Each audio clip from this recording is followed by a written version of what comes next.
Hello, we're picking up here in this concluding discussion of Jean-Paul Sartre's Preface to The Wretched of the Earth.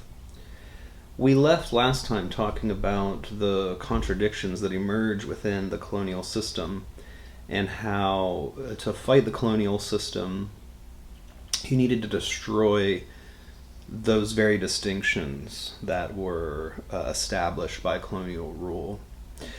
Sartre continues to play on this theme of these unreconcilable differences within the structure of the system. One of the key differences that, again, is unreconcilable is exactly how the colonist sees themselves. In this case, how the French person, especially the French liberal, sees themselves within the framework of the colonial system. So why, if this book is not written for us, for white people, for French colonialists and so on, why read it? Well, Sartre explains one reason why is so that you can see yourself as an object within the colonial system. When you're viewing yourself as the beneficent benefactor of the kind civilization bringing agent who lifts the native people out of barbarism into the light of Western culture and language and all that kind of stuff, all of your ends appear flattering because they are valued the way that you have it. This culture is so great, everyone else must want it. I'm doing these people a favor by replacing their indigenous cultures with mine. Education is so much better, so on and so forth. But when you read the work of someone like Fanon, or you hear, when you linger in the background as Sartre paints the picture, you learn what you look like to the other. I mean, of course, this is trading on a very important concept within existentialism, the look, that we appear to others as an object of sorts, and that we don't have any control over how they view us in some way. And oftentimes the way that other people view us can be the source of shame. And here, of course, shame plays an important role because Sartre trades on the idea that shame is a revolutionary feeling. Because if you recognize yourself in the eyes of the other in an unflattering light, you realize and begin to take seriously the idea that you could be doing something wrong, and then you feel bad about it. If you're only considering it from the ends of colonialism, if you're only considering it under the interpretive structure of the colonial project, where this is such a good thing, it's in the nation's best interest, it's bringing civilization, so on and so forth, you're never going to feel that, and you're going to feel this resentment, like, how dare these natives not accept this great gift? How can they throw it back in our face with this violence and so on, that we're not doing this great thing? If they would just play along, can't we see that everything would be much better? So on the one hand, there's a kind of victim blaming going on here, that the people who are being exploited and marginalized and pushed into poverty and their land taken from them and so on and so forth, all of that stuff, should be thankful for it, because they're getting this great exposure to culture and all of that, so on. But you also never see that that is a problem. So you'll blame the victim, how can they not accept the gift? And then you'll never see the problem with the gift, that it's a poison pill, so to speak, right? That it's a something, or a Trojan horse or something like that. That on the one hand, you're presenting it as a gift, but it's destroying the local culture, customs, the very livelihood by the seizing of the land and turning it over to capitalists under the colonial regime and this and that and the other. Well, but if you're able to listen to Fanon and others and see yourself as the object that appears in their world, as in fact the oppressor, you might then start to get the sense that, well, maybe this gift isn't really such a great thing. Maybe it's not a gift. This kind of problem and discussion and argument goes on and on and on to this day. When people read something like Fanon now, people take exception to it. My first reaction upon reading stuff like this, feminist writings, critical race theory, so on and so forth, was like, well, now wait a second, I feel bad now. Why are you trying to make me feel bad? And many people never get past that feeling. They feel attacked. They think, well, I want to be proud of my race and heritage, and isn't just the fact that, historically Western culture is so great, and so on and so forth. So they never are able to really see themselves, that they rebel against it. I mean, all of this reactionary discourse, and it's always framed around liberalism and classical liberalism. Some of the most loudest voices right now are doing this on behalf of liberal values, classical liberal values, as they've rebranded them and so on, and against things like, oh, this is grievance studies. Fanon is just aggrieved, and he's painting Western culture out to be this great evil, and so on and so forth. And Sartre is a traitor to the culture. If he's such an advocate for violence, why doesn't he volunteer himself to be killed by the Algerian militants, and so on and so forth. So there's this knee-jerk reaction to resist the feeling of shame that is being suggested by Sartre, not to wallow in it, right? The reason why we should feel shame is not that we can wallow in it and feel bad about ourselves and feel less and all this kind of stuff, but that we can do something right. Admitting you're having a problem in some sense here is the first step toward fixing it. And if you're not able to see that this gift that you think that you're giving to other people is potentially a problem for them, then you're never going to be able to make it right or fix it in any particular way. So one of the reasons why Sartre thinks we should sort of eavesdrop on this conversation, which Fanon has allowed us to, he's published a book and it's been widely circulated and translated. He's writing it in a language legible to white French, Westerners and so on. The reason why we should sort of listen in on this and allow ourselves to be decentered as a white audience is exactly to learn something from it and experience this potentially revolutionary feeling of shame. So that's some of the stuff that's going on here. For instance, on page 158 and 159. And then the second reason is, of course, that, as Sartre puts it a little somewhat unclearly here, you will find that Fanon is the first since Engels to bring back to light the midwife of history. He offers himself as the interpreter of his situation and nothing more, but that is enough for him to establish step by step the dialectic which liberal hypocrisy hides from you. In the last century, the bourgeoisie regarded the workers as envious and warped by vulgar appetites, but they were careful to include these rough brutes in our species, human being, the species of man, to use that gender non-inclusive language. But if they were not men and free, how could they freely sell their labor? In France and in England, humanism claimed to be universal. With forced labor, it is quite the opposite. There is no contract. What is even more, you have to intimidate, and so oppression manifests itself.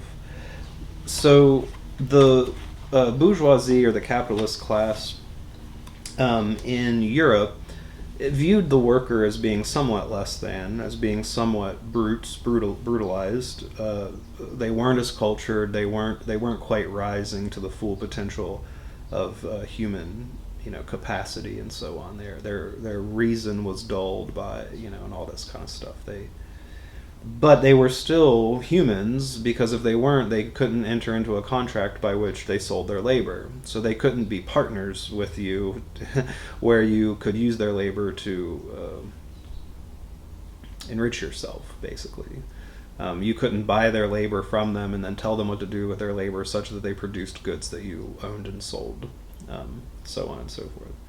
So the working class was not developed in their humanity, but still at least human, so that they could have this capacity to sell their labor.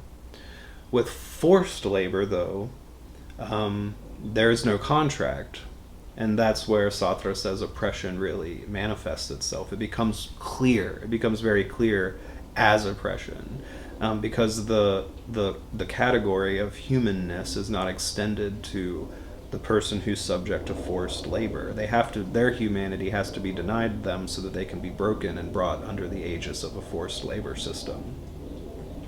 They have to be fully brutalized like a workhorse or another beast of burden, such that they're not under a contract.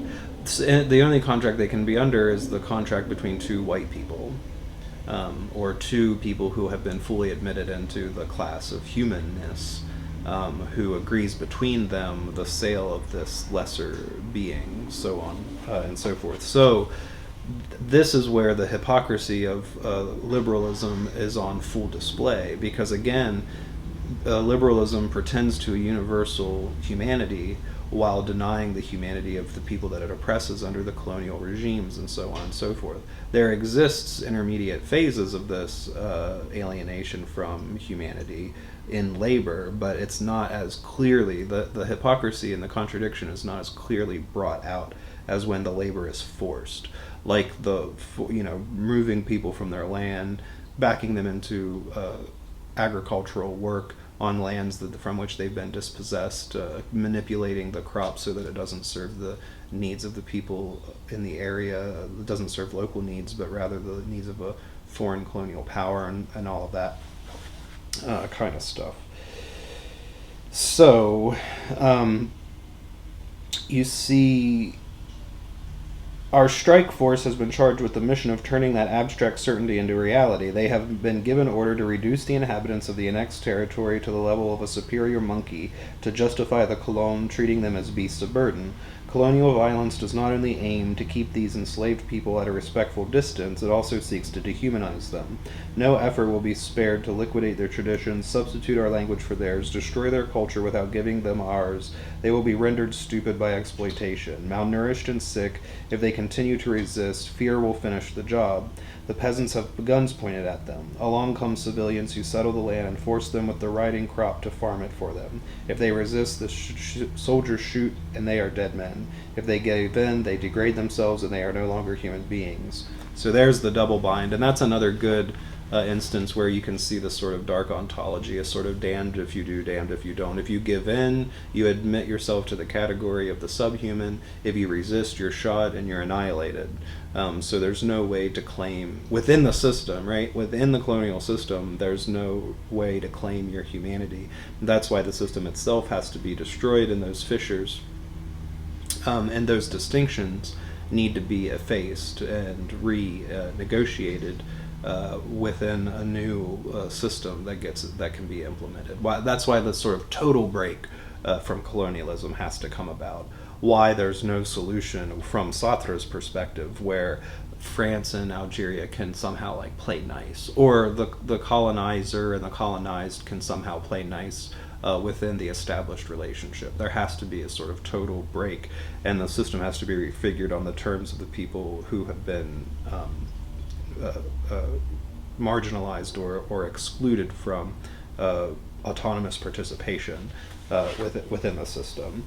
Now, what happens when we start to look at the violence enacted toward the colonizers by the Arabs and the indigenous people of Algeria, or by the rebels within any liberation movement, Sartre begins to interpret that as a kind of violence of the colonizers reflected back to them. This is why it's important to see yourself as the object of the from the perspective of the colonized. Once you see yourself as that object, you can see yourself then as the oppressor, and you understand that from their perspective, you've been enacting a great violence, or at least facilitating great violence against them, and so their violence is a return salvo. They're not lashing out at you unnecessarily or needlessly or without reason or blindly. It's not an irrational animal lashing out. No, it's the rational return of a violence that's been visited upon them and degraded them to the position in which they have no more humane response where they're not afforded to engage in the mechanisms of government afforded to them by the colonial system. No mechanisms of government are afforded to them. They're entrapped within a system that denies them the agency of their humanity, right? So this is, again, the problem with colonialism and why it ends up being actually bad for the French as well. Because it starts us down the road of this cycle of violence. Because the colonial system is one established by violence and enforced through violence, the violence returned in it is just the mirror kind of reflecting back to the colonists the violence of colonization. And it begins this escalating and self-destructive cycle where the noose tightens and tightens and tightens. Violence gets escalated to repress the rebelliousness of the indigenous population, and so on and so on and so on. And it's just not sustainable. So that's where you get things like, first of all, the Europeans reign. They have already lost, but they do not realize it. They do not yet know that the natives are false natives. They hurt the natives, so they claim, to destroy or repress the evil in them. 3 generations of this, and their pernicious instincts will never return. What instincts? Those which drive slaves to massacre their masters? Why can they not recognize their own cruelty turned against them? Why can they not recognize in the savagery of those oppressed peasants their savagery as colons, which the natives have absorbed through every pore and from which they cannot recover? The reason is simple. These imperious characters, panic-stricken by their omnipotence and the fear of losing it, only dimly remember that they were human beings. They take themselves to be riding crops or guns. They have come to believe that the domestication of the inferior races can be attained by conditioning their reflexes. They neglect human memory, the indelible recollections which mark it, and then, above all, there is something they perhaps have never known, that we become what we are only by a profound and radical negation of what others have made us. Right? So again, there is both the dialectic, the assertion of the autonomy, the negation that lies at the root of consciousness, to go back to that existential theme, and the way in which people are embedded in a situation that they have to work within and negotiate, which includes the perspective of others that objectify us in turn, that present us back to ourselves as the object of another, right? So for Sartre, the escalation of violence is almost an inevitable outcome of the establishment of the colonial system out of violence in the first place. Remember, I mean, France invades Algeria in 1830 and then undergoes a violent pacification. It was military invasion, occupation, and pacification of a country by a foreign power. And so it's established in violence, the inhabitants suffer under violence, and it becomes clear that the only way to throw off the yoke of the oppressor and win back some sort of system whereby your own interests will be served is through the violent removal of the oppressor over time, right? 3 generations that he said. At this new juncture, colonial aggression is internalized as terror by the colonized. By that I mean not only the fear they experience when confronted with our inexhaustible methods of repression, but also the fear which their own fury inspires in them. They are trapped between the arms we point at them and the frightening impulses and murderous desires which rise from the depths of their hearts and which they do not always recognize. For it is not in the first place their violence that grows and tears them apart, but ours returned. And the first reflex of these oppressed people is to bury deeply this unspeakable anger censured by both their morality and ours, and yet which is simply the last refuge of their humanity. Read Fanon. You will know that, in their time of powerlessness, murderous madness is the collective unconscious of the colonized. So this is, I think, the most important point to understand about the arguments we'll be seeing in favor of political violence in revolutionary liberation movements against oppression. That it's a gross simplification, perhaps, but there is a kind of logic of self-defense here, that this is the last refuge of their humanity, that they've been subject to violence for so long that they are fearful even of the desire for liberation that emerges in them, because they recognize the violent ends to which they'll have to go to attain it. But their only other choice is to be reduced to subhuman status, to become beasts of burden. And so rather than allow themselves to fall into that, they revolt. It's all-out rebellion. This is foreshadowed in the work of Sartre and Beauvoir. It's not just happenstance that Fanon enters onto the scene and Sartre and Beauvoir are won over. I mean, if you look at Beauvoir and the Ethics of Ambiguity, you can see that she's already laying the groundwork for this problem of political violence. Like, how can and when can we say that political violence is necessary? I mean, the French had just undergone occupation themselves. I think this is one of the reasons why the hypocrisy angle is so strongly hit on. Why hypocrisy is such a strong charge against, especially the liberals of France. They had just lived under Nazi occupation and had fought against Nazi occupation, sometimes violently, through sabotage and all kinds of things. So to turn around then and support the colonization of other countries, whether it's in Algeria or Southeast Asia or wherever it is sort of too much, I think, for Sartre and Beauvoir. And Beauvoir particularly will say things like, well, of course it's best if we can win over the oppressor, if we could appeal to them in their freedom, show them what it is that they're doing, and get them to stop. I think that is why Sartre is saying, well, listen to Fanon and feel that shame and be changed by it, right? And help then to change the system in which you're complicit when you're silent.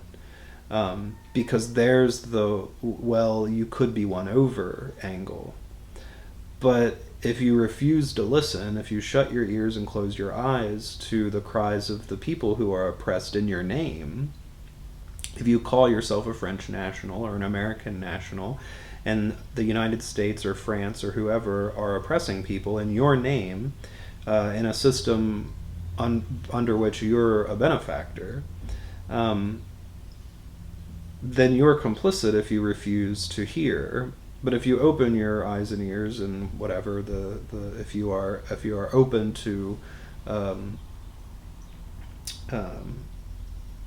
the words and the perspective of the oppressed, you could be changed by it, and you could begin to do something to alter the system. So I think this is where we get the kind of the salvation of Europe depends upon us hearing the cry of the oppressed, and again allowing ourselves to be changed by it. But that still is going to mean the destruction of the system. Ultimately, the class of colonizers must be destroyed, because the colonizer requires the colonized. And if that distinction is to be wiped out and erased, then we will have to live differently than as a colonizer. Well, again, we'll have to destroy ourselves as that type, as that class, and become something otherwise on that score.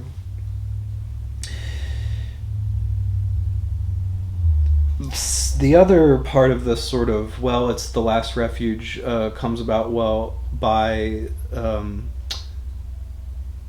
they've already tried, the oppressed or the colonized have already tried to play the game. They've already tried to raise themselves up through the ranks of the system as it's been presented to them. And now, with evidence to the effect that that is not working, they no longer care. And here's where Sartre allows himself his polemics. The left in mainland France is embarrassed. They know the true fate of the natives, the merciless oppression to which they are subjected. They do not condemn their revolt, since they know that we did all we could to provoke it. But at the same time, they think there are limits. The guerrillas must have their hearts set on showing that they are chivalrous, taking the moral high road and all that kind of stuff, that would be the best way to prove that they are men. Sometimes they reprimand them. You're going too far. We no longer support you. The rebels, they don't give a shit. The rebels don't give a shit. For all the good the left support does them, they might as well shove it up their arse. As soon as their war started, they saw the painful truth. We are all as bad as each other. We have all profited from them. They have nothing to prove. They will give favorable treatment to no one. They have a single duty, a single objective, to drive colonialism by any means. And this is where Sartre gets to be his most controversial, and where people of all various spectrums will criticize Sartre because he will support terrorism and other kinds of activities, political violence against colonialism. That this is the last refuge of the oppressed, is to terrorize the colonizers, to drive them out at all costs, and that they are justified in some ways of doing so. So I think that is a debate worth having, and one in which the perspective of the oppressed has to come into its sharpest relief if we're to understand the sides at stake here. So certainly Sartre's at his most controversial and most heavily criticized when he's discussing terrorism as a political strategy of the oppressed against the oppressor.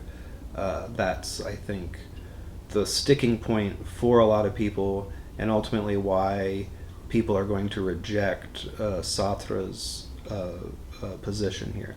Because again, you don't really even have to be a pacifist to criticize terrorism as a political strategy. The probably strongest non-pacifist argument against it is that it is indiscriminate.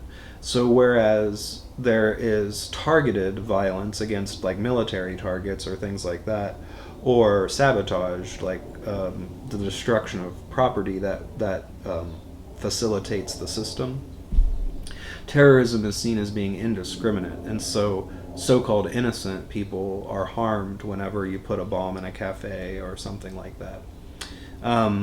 But as we can see, the angle that Sartre is attempting to take here is that under colonialism as a system, there aren't any innocents.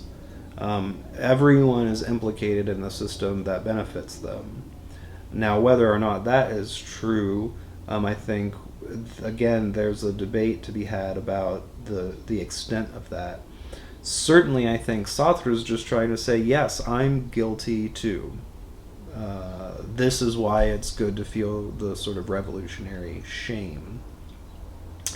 So I think these are the most difficult issues whenever you're reading this political turn of existentialism and following it through to its logical conclusions. It's certainly the one that gives most people pause and gives Sartre his most provides Sartre with his most robust and aggressive criticism on these issues. So that's all I'll say about that for the time being. Speaking to the just a little further down on the page I was just reading from, he says, "Our well-meaning souls are racist." They will benefit from reading Fanon. This irrepressible violence, as he demonstrates perfectly, is not an absurd storm, nor the resurrection of savage instincts, nor even an effect of resentment. It is no less than man reconstructing himself. So it's the violence of a rebirth on new grounds. The rest of the article deals with the tension between violence and nonviolence, and presents Fanon as a spokesman of fighters calling for union and the unity of the African continent against colonization, and in favor of decolonization, again, at all cost. And that one of the things that is done most effectively by not just Fanon, but by the writers of these revolutions, is that it lays the lies and contradiction of European humanism bare.